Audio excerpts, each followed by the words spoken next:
Hello, beautiful soul. Have you ever noticed how three people can look at the same sky and see three different worlds? One sees the shadow, another sees the light, and a third simply sees what is. These three gazes have names: pessimism, optimism, and what we call realism. But often, what many people call being realistic is simply pessimism wearing a wiser mask. It's fear, dressed as reason.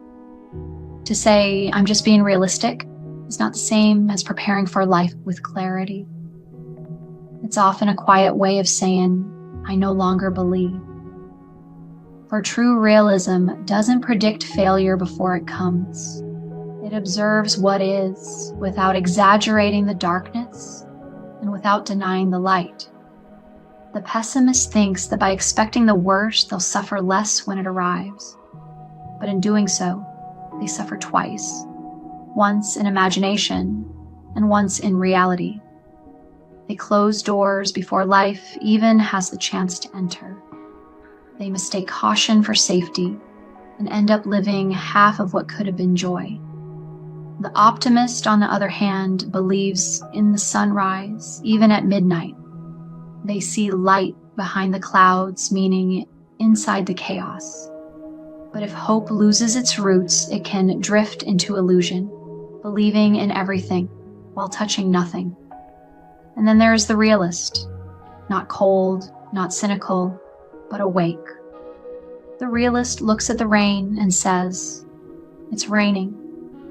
Yet within that simple truth, they also see that rain nourishes life, that storms feed the soil of transformation.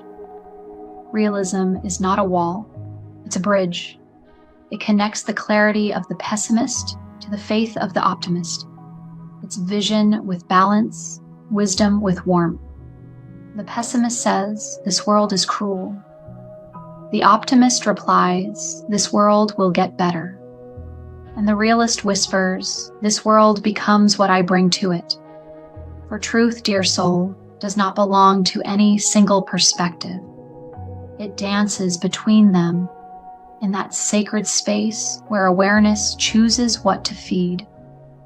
Be clear enough to see the facts, hopeful enough to see potential, and wise enough to know the difference between fear and discernment.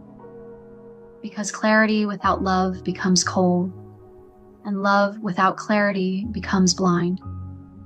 When you walk through the world, don't seek to be right. Seek to be awake. See with honesty.